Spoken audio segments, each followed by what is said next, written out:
Hello friends, welcome to my channel fun and family blog. आज के family blog के अंदर हम बात करने जा रहे हैं अक्षय तृतीया की। हमारे फन एंड फैमिली चैनल के अंदर हम वैशाख महात्म्य की कथा करते हैं। ऑलरेडी 7 अध्याय हम इसके पढ़ भी चुके हैं, इनके ऊपर वीडियो भी बन चुकी है और अपलोड भी हो चुकी है, आप ज़रूर देखिए। लेकिन आज हम यहाँ पर बात कर रहे हैं अक्षय तृतीया की। क्या है अक्षय तृतीया? अक्षय का मतलब ये होता है जो कभी क्षय ना हो, यानी कि जो कभी भी कम ना हो। ऐसी कौन सी चीज़ है जो कभी कम नहीं होती? कहा जाता है कि हम जो कुछ भी पुण्य करते हैं उसका फल जब हमें मिल जाता है तो उसका असर खत्म हो जाता है, लेकिन आज के दिन यानी अक्षय तृतीया के दिन हम जो कुछ भी दान तप करते हैं उसका फल कभी भी खत्म नहीं होता है। इसीलिए इसे अक्षय तृतीया कहते हैं। ये वैशाख मास की शुक्ल पक्ष की तृतीया को मनाई जाती है। वैशाख मास के अभी हमारे पास काफ़ी दिन पड़े हैं। वैशाख मास 12 मई तक चलता रहेगा।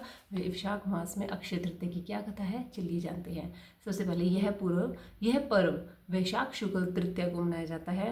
इस दिन का किया हुआ तप दान अक्षय फलदायक होता है, इसलिए इसे अक्षय तृतीया कहते हैं। यदि यह व्रत सोमवार तथा रोहिणी नक्षत्र में पड़ता है तो ये महापुण्यदायी होता है। इस दिन प्रातःकाल पंखा, चावल, नमक, घी, चीनी, सब्जी, फल, इमली, वस्त्र आदि के दान का बहुत महत्व माना जाता है। इस दिन श्री बद्री नारायण जी के पट खुलते हैं। इस दिन ठाकुर द्वारे जाकर या बद्री नारायण जी का चित्र सिंहासन पर रखकर उन्हें भीगी हुई चने की दाल और मिश्री का भोग लगाते हैं। कहते हैं परशुराम जी का अवतरण भी इसी दिन हुआ था।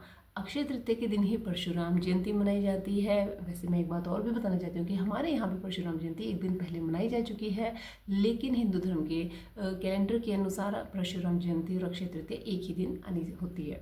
इसके बारे में की जो कथा है वो कथा मैं पढ़ने जा रही हूँ।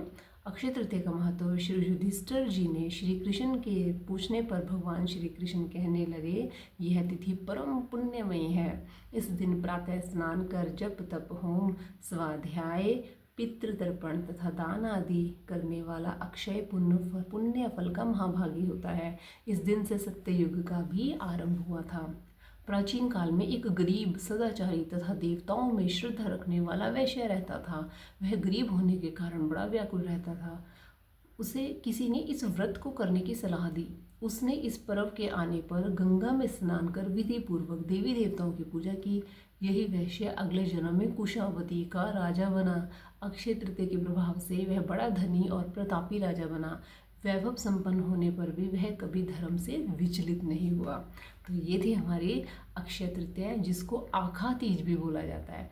अक्षय तृतीया का महत्व हमने जाना कि किस तरह से इसमें किए गए सभी अच्छे काम कभी भी अपना फल देना नहीं छोड़ते हैं। आज के दिन की हुई किसी की मदद, किसी का भला हमेशा के लिए अक्षय बन जाता है।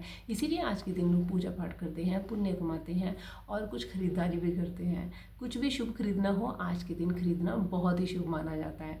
तो चलिए हम अपने अक्षय तृतीया को मनाते हुए आज के ब्लॉग को यहीं पे ख़त्म करते हैं। बाय।